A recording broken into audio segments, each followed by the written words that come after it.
Se você sofreu um acidente de trabalho, não tinha carteira assinada e tá perdido, sem saber o que fazer, eu gravei este vídeo para você. Aqui eu vou te entregar um passo a passo do que fazer, para não se prejudicar e garantir todos os seus direitos. São 10 passos muito importantes, que se você não seguir direitinho, corre um grande risco de não reaver seus direitos. Meu nome é Ivan, sou advogado trabalhista e aqui no canal você encontra tudo sobre os direitos de quem sofre acidente ou doença do trabalho.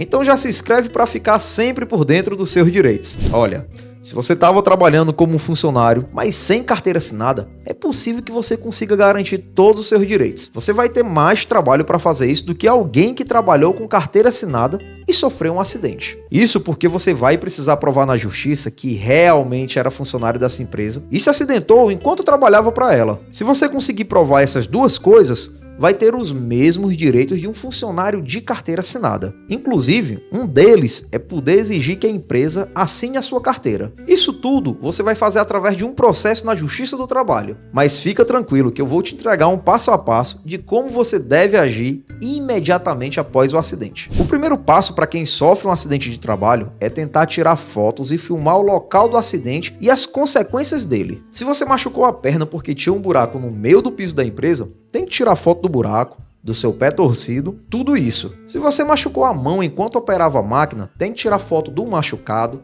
da máquina. Se aconteceu por falta de dispositivo de proteção da máquina, tem que tirar foto da máquina sem esse dispositivo. Tudo isso é importante em um primeiro momento. Ivan, por que eu tenho que fazer isso? Olha, corre uma grande chance de a empresa corrigir todos os problemas que causaram o acidente depois que ele acontecer. Aí ela vai dizer que o acidente não foi culpa dela, que ela fez tudo o que estava ao seu alcance. Se você tiver essas provas, vai conseguir rebater essa alegação. Aí, gente, é claro que nem todos os passos você vai conseguir seguir. Dependendo da gravidade do seu acidente, talvez você tenha ficado até inconsciente. Então não dá para querer tirar foto e filmar. Eu entendo. Nesse caso, o que eu recomendo é que você converse com seus colegas, veja se alguém tirou foto, alguém filmou e também já aproveita para sondar possíveis testemunhas. Você também pode tirar foto e filmar o local do acidente depois que ele aconteceu, para ficar bem claro para o juiz como foi a situação. O segundo passo para quem sofreu acidente de trabalho é mais óbvio, você precisa ir ao hospital. Aí, gente, aqui tem um erro que muita gente comete. Às vezes, a pessoa quer ir para o hospital,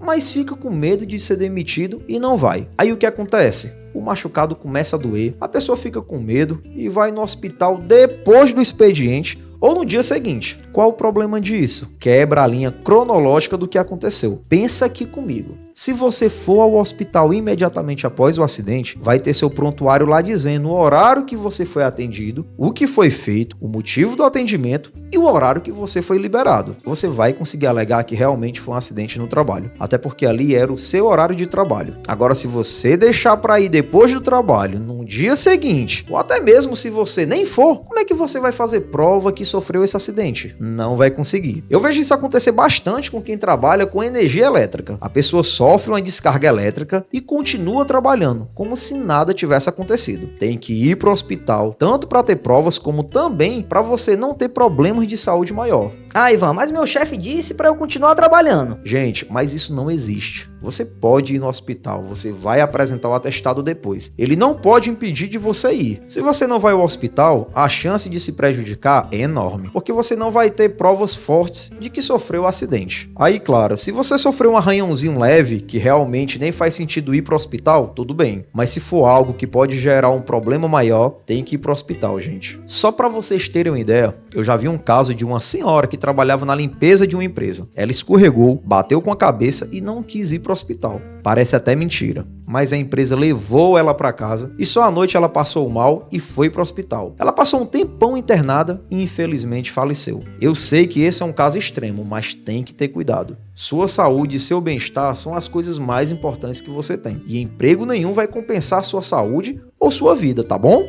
Não esqueça disso. Agora, continuando aqui, o terceiro passo é formalizar para a empresa que o acidente aconteceu. Esses 3 primeiros passos você tem que seguir já no primeiro dia, ou seja, no dia do acidente, tá bom? E se formalizar para a empresa é simplesmente você falar que sofreu um acidente em um canal que deixe registros. Você pode enviar um e-mail ou uma mensagem de WhatsApp dizendo que o acidente aconteceu. Isso pode acontecer imediatamente depois do acidente ou quando você estiver no hospital, mas é importante que você envie essa mensagem. Ah, Ivan, mas eu falei de boca sobre o acidente ou as pessoas viram e me levaram para o hospital. Nesse caso, o que eu recomendo que você faça é que vá atualizando o seu chefe sobre sua situação. Por exemplo, se o médico te examinou e passou outros exames, você vai dizer isso para o seu chefe. Fulano, o médico veio aqui e disse que por causa do acidente que sofri na empresa, eu preciso fazer outro exame de raio-x. Você pode mandar mensagem quando tiver alta também. Tente fazer com que fique o registro de que o acidente aconteceu na empresa. Isso é muito importante e vai te ajudar muito no futuro. No dia seguinte ao acidente, o que você precisa fazer é enviar um e-mail ou mensagem de WhatsApp para a empresa pedindo cópia da CAT. Presta bem atenção aqui. Você não vai perguntar se a empresa emitiu a CAT.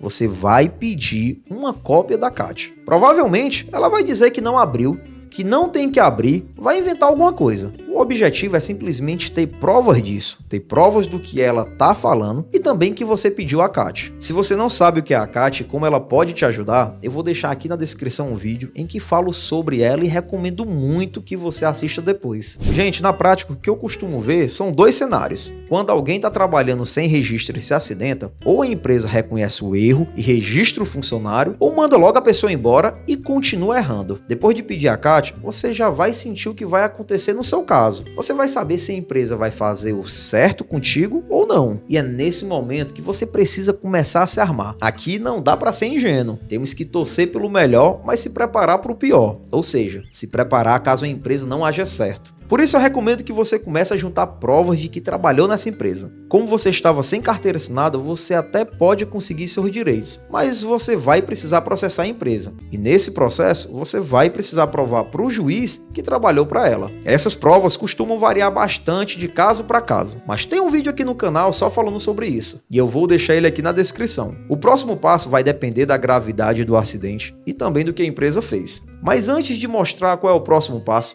eu preciso te dizer que aqui no canal a gente publica toda segunda, quarta e sexta um vídeo novo falando sobre os direitos de quem se machuca ou adoece no trabalho. Então, se você ainda não é inscrito, já se inscreve e ativa as notificações. Assim você vai ficar sempre por dentro dos seus direitos. Vamos lá, continuando aqui. Se a empresa não regularizou a sua situação, você precisa pular este passo e os próximos dois. Você vai precisar pular direto para o nono passo. Agora, se a empresa regularizar a sua situação e anotar a sua carteira, você vai conseguir se afastar pelo INSS. Caso contrário, você não vai conseguir se afastar sem antes entrar com uma ação, porque o INSS não vai te reconhecer como segurado, já que você estava trabalhando sem registro. Se a empresa regularizou sua situação e você ficou mais de 15 dias de atestado, ou seja, pelo menos 16 dias, você vai precisar se afastar pelo INSS. Isso é muito importante, tá bom? Porque ao se afastar, você vai conseguir estabilidade no emprego quando retornar. Se você não ficou mais de 15 dias de atestado, não vai precisar se afastar e também não vai ter estabilidade. Aqui tem um detalhe importante, que é para você mesmo solicitar o benefício no INSS. É bem fácil, você pode solicitar pelo meu INSS ou pelo número 135. É importante que você mesmo solicite o benefício, porque na solicitação você vai precisar marcar que foi um acidente de trabalho. Ao solicitar esse benefício, vai ser marcada uma perícia médica para confirmar que você realmente não consegue trabalhar. Aí o sétimo passo é justamente comparecer à perícia no INSS. É importante que nessa data você leve sua documentação médica e também a CAT. O oitavo passo é informar para a empresa qual foi o resultado dessa perícia. Aí vamos lá. Se a empresa não regularizou sua situação, ou então se mesmo após regularizar sua situação, ela não pagou as indenizações que você tem direito, o que eu recomendo é que você procure o Centro de Referência em Saúde do Trabalhador. Lá você vai conseguir ser atendido de forma gratuita. Eles podem te ajudar a emitir a CAT e ainda podem fazer uma fiscalização na empresa e verificar as condições de trabalho. Isso é muito importante para mostrar que você se acidentou por condições inseguras de trabalho. O Sereste é um órgão do governo, então você não vai precisar pagar nada para ser atendido lá, tá bom? E aí, depois de ir ao Sereste, o caminho é procurar um advogado trabalhista da sua confiança e entrar com o processo. Esse processo, você vai poder entrar tanto se a empresa não regularizou sua situação, ou seja, não anotou sua carteira, como também se ela tiver anotado a sua carteira, mas não te indenizou pelo acidente. Se você quiser entender exatamente quais são seus direitos que você pode ter em razão do acidente que sofreu, eu recomendo conferir esse vídeo aqui. Eu também vou deixar aqui esse outro vídeo em que eu te mostro como você pode escolher um advogado especialista para o seu caso. Obrigado por assistir até aqui, um abraço e até o próximo vídeo.